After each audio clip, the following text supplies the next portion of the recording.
তো আমরা শুরু করতেছি। আমার পরিচয়টা দিই, আমি হচ্ছে রাকিব, বুয়েটের computer science and engineering department থেকে পড়াশোনা করেছি।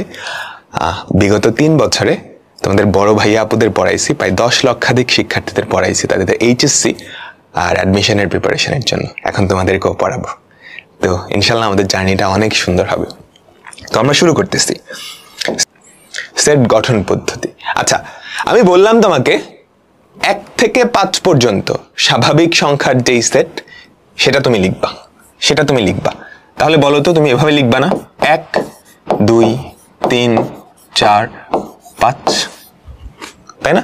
দেখো সবগুলা উপাদানের তুমি একটা তালিকা করে ফেলছো না, তাই তো?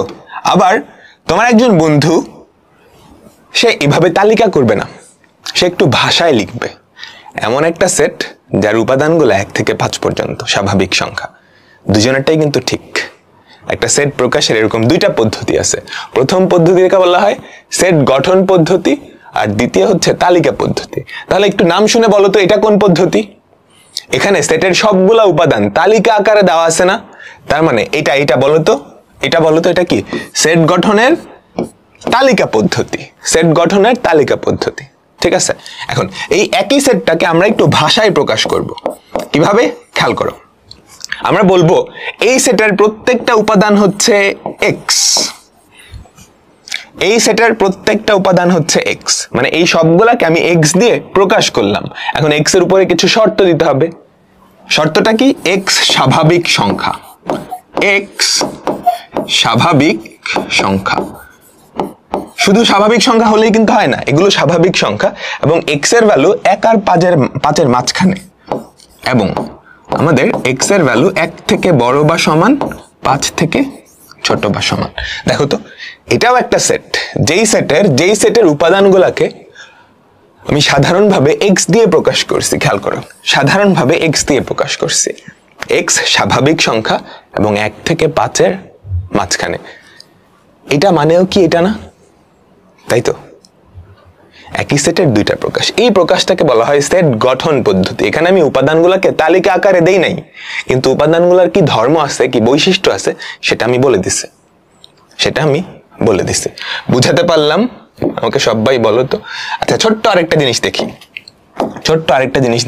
আমরা একটা চিহ্ন দেখব। দেখো তো, এই সেটের উপাদান কি? 1 2 3 4 5 না? তাহলে 4 এটা কি এই সেটে বিলং করে না? এই সেটের উপাদান না? আমাকে বলো তো, 4 এই সেটের উপাদান। তাহলে আমরা লিখতে পারবো 4 বিলংস টু এ সেট। এই যে এই চিহ্নটা ই এর মতো যে চিহ্নটা, এটাকে বলে বিলংস টু। বিলংস টু মানে হচ্ছে 4 এটা এ সেটের একটা উপাদান। 4 এ সেটের একটা উপাদান, বুঝছো? এবার আমাকে বলো 6 এটা কি এ সেটের উপাদান? না। তার মানে 6 কি এ সেটে বিলং করবে? না। তার মানে 6 does not belongs to A। এই 2টা চিহ্ন একটু মনে রাখতে হবে, ঠিক আছে? এটা হচ্ছে belongs to, এটা বোঝায় 4 এই উপাদানটা এ সেটের অন্তর্ভুক্ত, আর এটা হচ্ছে not belongs to। তার মানে 6 does not belong to A। 6 এ সেটের উপাদান না। বোঝা গেল?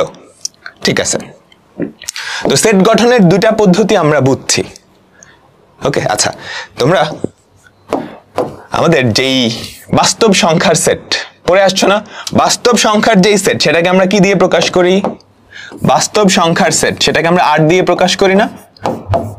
তাই তো, আমাদের যেই রিয়েল নাম্বারস তাদের সেটটাকে আমরা 8 দিয়ে প্রকাশ করি। তারপর কিউ, এটা কি মূলদ সংখ্যার সেট না? আমাকে বলো তো, কিউ দিয়ে কি প্রকাশ করা হয়? মূলদ সংখ্যার সেট, তাই না? তারপর জেড, এটা দিয়ে কি প্রকাশ করা হয়? পূর্ণ সংখ্যার সেট। পড়ে আসছো নিশ্চয়ই আগের চ্যাপ্টারে। তারপর এন, এটা দিয়ে কি প্রকাশ করা হয়? স্বাভাবিক সংখ্যার সেট। স্বাভাবিক সংখ্যার সেট। তো এই যে এটা আমি যে সেট গঠন পদ্ধতিতে লিখছি, এটাকে আরেকটু শর্টে করা যায়। কিভাবে? খেয়াল করো। এই এ সেটের প্রত্যেকটা উপাদানকে আমরা এক্স দিয়ে প্রকাশ করলাম। এখন এক্স কেমন? এক্স স্বাভাবিক সংখ্যা। তার মানে আমরা বলতে পারি না এক্স বিলংস টু এন। এই যে এই লাইনটাকেই আমি কি বাংলায় না লিখে, এই যে এই লাইনটাকেই আমি বাংলায় না লিখে একটু সুন্দর করে একটা সংকেত দিয়ে প্রকাশ করলাম। এবং আমাদের এক্স এর ভ্যালু কি? 1 আর 5 এর মাঝামাঝি। বুঝলাম, এটা একই কথা, দুইটাই কি সেট গঠন পদ্ধতি। ঠিক আছে, আচ্ছা এখন সুবিধাটা কি, কেন দুইটা পদ্ধতি কেন লাগলো, সেট গঠনের কেন দুইটা পদ্ধতিই লাগলো? দেখো, তালিকা পদ্ধতিতে না আমরা খুব সহজেই সবগুলা উপাদান দেখে ফেলতে পারি, আর সেট গঠন পদ্ধতিতে আমরা খুব ইজিলি প্রকাশ করতে পারি। আচ্ছা, এখন আমি যদি তোমাকে বলি বাস্তব সংখ্যার সেট একটু লিখে দেখাও, তুমি কি পারবা? বাস্তব সংখ্যার সেট কিন্তু অসীম, তাই না? তো তালিকা পদ্ধতিতে সেটা করা প্রায় ইম্পসিবল। আচ্ছা, বাস্তব সংখ্যা না, ধরো স্বাভাবিক সংখ্যার সেট বললাম। আমি যদি তোমাকে স্বাভাবিক সংখ্যার সেটটা লিখতে বলি, তাহলে তালিকা পদ্ধতিতে সেটা কি হবে? স্বাভাবিক সংখ্যার সেট 1 2 3 4 এভাবে করে অসীম পর্যন্ত যাবে না, তাই না? তাই তো কিন্তু পুরাটাকে তুমি তালিকা আকারে লিখতে পারলা না। এখন যদি চাও তুমি এটাকে সেট গঠন পদ্ধতিতে লিখবা, তাহলে সেট গঠন পদ্ধতিতে এটা কিভাবে লিখবা? এই সেটের প্রত্যেকটা উপাদান হচ্ছে x। এখন x এর উপর শর্ত কি? x বিলংস টু আমাদের বাস্তব সংখ্যার সেট। এটাই হচ্ছে বাস্তব সংখ্যা না, সরি, স্বাভাবিক সংখ্যার সেট। স্বাভাবিক সংখ্যা সেটের তালিকা পদ্ধতি, এটা হচ্ছে সেট গঠন পদ্ধতি। ঠিক আছে, তোমাদের পরীক্ষায় একটা পদ্ধতি দেওয়া থাকে, আরেকটা পদ্ধতিতে প্রকাশ করতে বলে। আমরা কিছু এক্সাম্পল দেখবো, তাহলেই বুঝতে পারবা। বলো তো, এখানে এটা কোন পদ্ধতি দেওয়া আছে? তালিকা পদ্ধতি। তোমাকে এই সেটটার সেট গঠন পদ্ধতিতে প্রকাশ করতে বলছে। খেয়াল করছো, এই সেটটাকেই সেট গঠন পদ্ধতিতে প্রকাশ করতে বলছে। তো কেমনে করবা?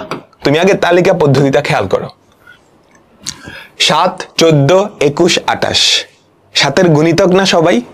তাহলে এই সেটটাকে আমি যদি সেট গঠন পদ্ধতিতে লিখি, তাহলে দেখো তো এরকম লিখতে পারি না?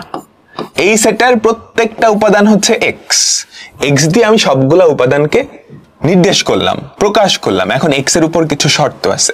কি শর্ত আমাকে বলো তো? x 7-এর গুণিতক, 7-এর গুণিতক। শুধু 7-এর গুণিতক হলেই হবে না, 7-এর গুণিতক তো অনেকগুলা, 7 14 21 28, তারপর কি 35, এভাবে চলতে থাকে না, 42। 7-এর গুণিতক এবং আমাদের x এর ভ্যালুটা 7 থেকে বড় বা সমান, তারপর 28 থেকে ছোট বা সমান। দেখো, x 7-এর গুণিতক এবং x এর ভ্যালু 7 আর 28-এর মাঝে, এরকম কিন্তু এই সংখ্যাগুলাই পাওয়া যায়। বুঝাতে পারলাম? ঠিক আছে, এখন তোমাকে যে এভাবেই প্রকাশ করতে হবে ব্যাপারটা এরকম না। তুমি সেট গঠন পদ্ধতিতে নানাভাবে প্রকাশ করতে পারো। ফর এক্সাম্পল, আমি আরেকটা এই সেটটাকে একটু অন্যভাবে দেখাই। দেখো, 7-এর গুণিতক, তাই না? তার মানে এই সেটের প্রত্যেকটা উপাদানকে আমি 7x দিয়ে লিখলাম।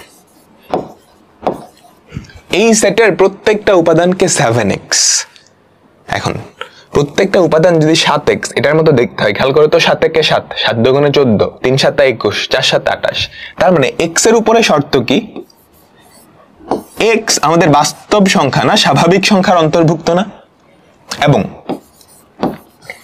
এবং x এর ভ্যালু 1 থেকে 4-এর মাঝামাঝি। দেখো তো, এটা যেটা প্রকাশ করতেছে এটা এক্স্যাক্টলি সেটাই প্রকাশ করতেছে। খেয়াল করো, 7x এমন যাতে করে x স্বাভাবিক সংখ্যা এবং 1 আর 4-এর মাঝখানে। দেখো তো, x এর ভ্যালু তুমি যদি 1 থেকে 4 পর্যন্ত চেঞ্জ করো, 1 x এর ভ্যালু 1 7, x এর ভ্যালু 2 14, x এর ভ্যালু 3 21, x এর ভ্যালু 4 28, এই 4টাই হয়েছে না? তাই তো একটা সেটকেই তুমি সেট গঠন পদ্ধতিতে নানাভাবে লিখতে পারো, তোমার যেভাবে সুবিধা মনে হয়। এরপর একটা খেয়াল করো, তালিকা পদ্ধতি দেওয়া আছে, তোমাকে সেট গঠন পদ্ধতিতে লিখতে বলছে। এই সেটটার নাম আমরা দিলাম S। তাহলে বলো তো, S সেটের উপাদানগুলা কি? 4 8 12, তার মানে 4-এর গুণিতক এবং 4 আর 40-এর মাঝামাঝি। তাহলে আমরা কি লিখতে পারবো? S সেটের উপাদানগুলা দেখতে হচ্ছে x এর মতো। এখন x এর উপর শর্ত কি? x 4-এর গুণিতক, তাই না? 4-এর গুণিতক এবং x এর ভ্যালু খেয়াল করো তো, 4 আর 40-এর মাঝামাঝি না, তার মানে 4, তাই না? এই সীমার মধ্যে 4 এর গুণিতক কারা কারা? এই কয়টাই তো। এখন এইটাকে তুমি একটু অন্যভাবে প্রকাশ করো তো। ধর আমি লিখলাম 4x such that, এই কোলনটার মানে হচ্ছে such that, হ্যাঁ এটার মানে হচ্ছে such that x এমন যেন, such that এর বাংলা হচ্ছে এমন যেন, x এমন যেন x 4 এর গুণিতক এবং x এর ভ্যালু এটার মাঝামাঝি। বুঝছো? এটা একটু নিজেরা লিখবা কি হয়। আমরা আরো কয়েকটা এক্সাম্পল দেখি। দেখো তো, তালিকা পদ্ধতিতে দেওয়া আছে, তোমাকে সেট গঠন পদ্ধতিতে লিখতে হবে, একটু ধরতে পারতে হবে। +-4 +-5 +-6। আচ্ছা কি করা যায়, এই সেটটাকে আমরা এস নাম দিলাম। এই সেটের প্রত্যেকটা উপাদান x, তাই না? such that x এর উপর এখন শর্তটা লিখতে হবে। দেখো তো, +-4 +-5 +-6 কিছু শর্ত লেখা যায়। এগুলা কি স্বাভাবিক সংখ্যা না, কিন্তু এগুলো পূর্ণ সংখ্যা। আমরা লিখতে পারি x belongs to z, তার মানে x পূর্ণ সংখ্যার সেটের অন্তর্ভুক্ত। এবং x এর উপর কি শর্ত আমাকে একটু বলো তো। প্লাস মাইনাস আছে, কিন্তু এটাকে বর্গ করলে 16 হয় না? +4 কে বর্গ করলেও 16 হয়, -4 কে বর্গ করলেও 16 হয়। তার মানে এগুলাকে যদি স্কয়ার করো 16, 25, 36, তার মানে x স্কয়ারের ভ্যালু 16 আর 36 এর মাঝামাঝি, তাই না? আমি লিখতে পারি না? এবং আমাদের যে x স্কয়ারের ভ্যালু সেটা 16 থেকে বড় বা সমান, 36 থেকে ছোট বা সমান। বুঝছো? দেখো, পূর্ণ সংখ্যার অন্তর্ভুক্ত এবং বর্গ করলে 16 আর 36 এই রেঞ্জে থাকে, এরকম সংখ্যা কিন্তু এই তিনটাই আছে, +-4 +-5 +-6। ঠিক আছে, এভাবে লিখলেও হবে, কিংবা তুমি চাইলে যদি এভাবে লেখো x such that x belongs to পূর্ণ সংখ্যার সেট এবং এবং আমাদের x এর ভ্যালু খেয়াল করো তো 4 আর 6 এর মাঝামাঝি না?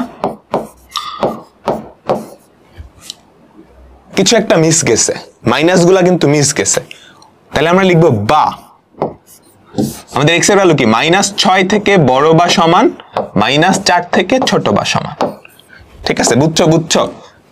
আমি কিন্তু এভাবেও চাইলে লিখতে পারি x belongs to পূর্ণ সংখ্যা এবং x এর ভ্যালু 4 আর 6 এই রেঞ্জে থাকবে, বা -6 আর -4 এদের মাঝামাঝি থাকবে, এরকম সেট কিন্তু এটাই। বুঝছো? তারপর এটা খেয়াল করো তো, 1 2 3 4 6 9 12 18 36, এরা সবাই 36 এর গুণনীয়ক।